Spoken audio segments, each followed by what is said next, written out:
nwoke na-atọ nwaanyị na-abụ ka di m mụọlụ nwaanyị ọzọ n'ezi.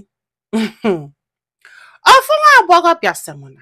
na ya nụrụ di mgbe ya dị 19 years old. Ịghọtago? Ọ sị m ọkwana ya si ya na di ya wee nọrọ na ya mụọlụ ofu nwa nwaanyị fana abụ na-eme ọfụma meketa ọfụma ife wee chenjie. Di ya wee sị ka o jebe obodo oyibo ka adụshọda na ha ama nta afụfụ ya wee kwelụ. Di ya wee tinye akwụkwọ ọga ojebe obodo oyibo. Olu obido mebe ọfụma bido sendịbalụ ha ego ịgbagolo ife niile na-aga ọfụma sị m di na-ese ndịli ya nnekwu ego kpakpakpa maka nwụrụ die. Ọ baa n'ime ka ọ balụ n'ime na o nwee this particular girl na-akpọ ya na phone. The girl bụ ihe na-enyeli ya aka iji wee pụta from ime. So duto na ego di enyeli eburu ibu ya na-enyekwa the girl ego wee na-enyelu di ya aka emegide di ya pụta. Mana ihe dozie surprise bụ na ka di ya pụtara ya na-ene anya ka ebunetie duto onye jele aja ije ịghọtagonu mana ebunetere ya o. Ya wee na-asị ya inwego akwụkwọ ọ sị na enwere akwụkwọ. Ọ sị na ihe nke a gwụkwa ya ike o. Ka ọ pụtachara kwụsị sendele ha anything na taba na anata mba lụba n'ọlụ ọ na-enye excuse ịmagolo onye basi n'ime pụta na ife ga na-afịa arụ ịgbagolo from one excuse to another. Ọ sị m nne ya na-ama na-ejikwe na-enye ofu nwa ya nwaanyị anụnwa nni o na dịka ga-adị kịta ihe dịka 14 years maka na ya na-alụ ọlụ oyibo ya na a struggle na ndị be dị edokwana mmanụ nwere fenesalafa kwe ya ọtago ndị dị eneketi anya wonde ebele emeketi ọsị ya na ọ bụrụ na ya bụ nwoke kịta anya na-atụbịa ime ọ na-amụ nwa ịmago onye amalụ mma nwaanyị rinne. Ọ sị bụ nne ndị dị na-abịali ya mana duto ya na this guy bido 19 years ka adụ wee nụbịa o na ekwere onye a na-ekpesa ekpele na-ekpelu die na-akwụyalị. Sị m nne na ike gwụlụ na ihe a bụ kịta 11 years di ya hapụrụ Naija wee jebe obodo oyibo. Anọgide rumọ bịa si na di ya nụrụ nwaanyị ọzọ magolu ya wee kpọọ ya jụbịa si ọba si ya gịnị ya nwakwana ya nwa ya na okwukwu ọzọ ya blọk ọnya ọ na-akụ asịla afọ ya akụkwana ya bịa nọ. Ọ sị bụ nna ọkwana ya mechakwalụ no ihe niile na-aga ya ka anọgidezi one day enyi nwaanyị wee kpọnya wee sị anya bịakwana ya fụlụ die n'iru akwụkwọ wite nwaanyị ọzọ wite ụmụ na-ese asị ya ha ka ekwu dị akụkọ be ihe anya biko ya kpachakwala anya. Ọ sị ya na ya fụlụ ya sị ya ngwa ya nye n'ihe dị profile ịghọtagonu wee nye ya wee luo ọ bụrụ nọọ nwoke na-atọ nwaanyị na-abụ. O wee bụrụ nọọ that very particular lady ya na-enye ego na-enyelu di aka akwa ịghọtago mgbe ọ baa n'ime wee ihe gbuolu di ya ụmụdese di ya gwara ya. Ọ sị m nne ife ụmụaka carbon copy die. Ọ sị m nne hey ọ dị ya ka na mepe ka aba n'ike kwụọla ọtọ gwa ya na o nwere ụdị di abịarala ya n'ụwa ya ajụ ya na-eche di ya. Ọ sị m nne na this girl bụkwa Nigerian girl is not like na onye ọcha ka di ya nụrụ ka o wee nweta akwụkwọ mbakwa no nwaanyị bie. Ọ sị m nne na ala gbalịa ya wee download chee those pictures na ndị otie ya bụgodo ụzọ kpọ dị ejubịa so chaji baba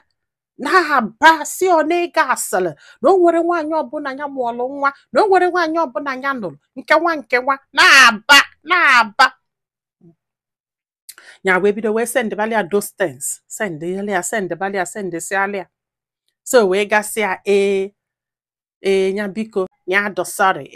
ya gwara ya ịmarị ha na-agwago ọ bụrụ n'eziokwu na this guy mụrụ ụmụ na-ese. Ọ sị m nne na mgbe ihe a na-eme ya wee gbakwulu ndị befa n'ụdị ka ejebe akwa ka emeli ya ebele. Ọ sị m nne to her greatest surprise ọbụna ndị be ha ma everything na fajicheli picture ụmụaka afọ ọkwa ndị befanye enwere ifenye anara emelu ndị na-emetali ebele ma mamia ụmụnne ya niile ma destin. Ọ sị m nne hai nya wee na-ebesa ha kedu ihe unu melie ihe anụnwa na ọ bụkwa na agwara anyị ejebela onwe ya dana ịta ya ada ụmụ na-ese chekie how long ha bido mụba nwa.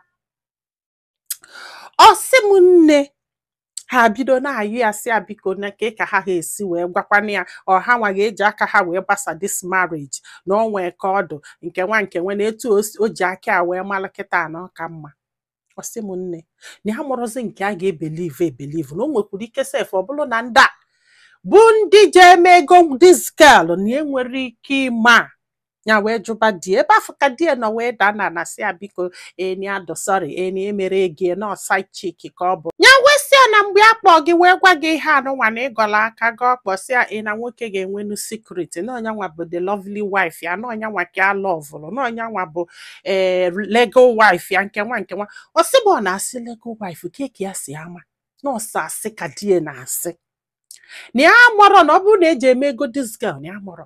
na ọ bụ godolu sef na emere ego this girl ọrụ obodo oyibo ka ha nọ ha nwere ike ime court wedding. Ọ sị m nne ya wee gwa ndị be ha onye ọbụla dana na-amala yeli sị gịnị ya wee kpọọ this girl wee sị ya na ibu alụ wee kwabịa the girl sị ya na ha nwekwa onye na-anị ya die na nwere onye na-anị ya die ya mara amalụ na ya na obodo oyibo na ụmụ ya ama mbata na die bụkwa die na onwerife ya na ụmụ ya na-azọ nke nwa. Sị m ihe a ka this girl na-akọ na ọ mụọrọ ụmụaka na fanwa na obodo oyibo ya nwa nọrọ. Sị m nne hei na ya da azọkwa die na ya da azọ nke nwa na ya da edu ụmụaka abata ihe a ka ọ na-akọ yiri.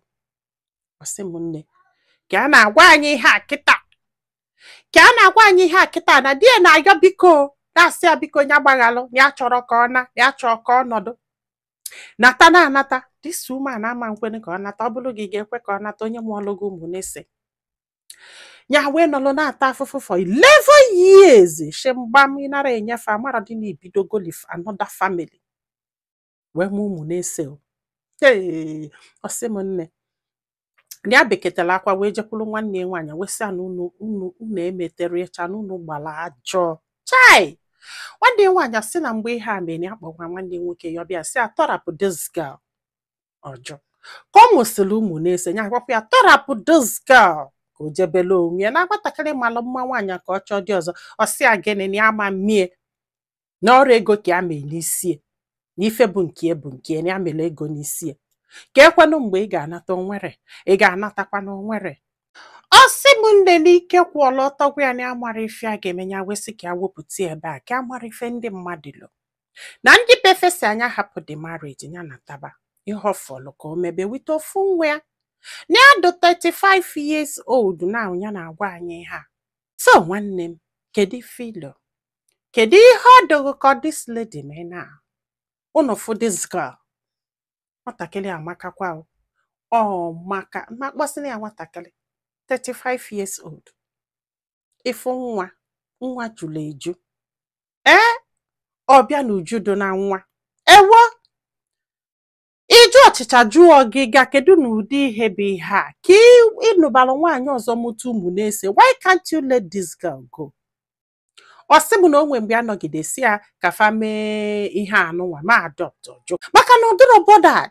oge ọbụla ya na-abọda maka na ofu nwa nwaanyị ka fa ji di ya agba nkịtị na-asị ya na onwere ife ome na chukwu maala na mgbe ọbụla ya ji bata na ọ ga-amụrịrị ụmụ n'one ọ chọrọ ịmụ na chukwu na-enye nwa mgbe ọbụla ya ji bata na ọ ga-amụju ụlọ ife a ka ọ ga-anọ na-akọ ya na-adụ worried na ya ga-abakwa n'umenopọ ịmaga onu na taịm na-aga ọ naghị akọ ọzọ ya mara na this guy ya amụjugo ụlọ wee gbuo ya nkịtị ya na-aga na hey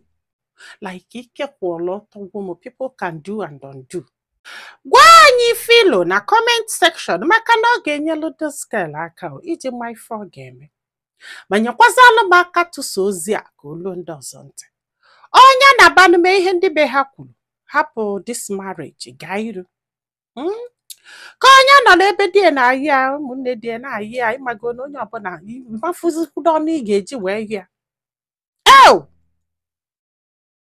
ndị be anyị daalụnụ ka ọ dị n'ụbọchị ọzọ.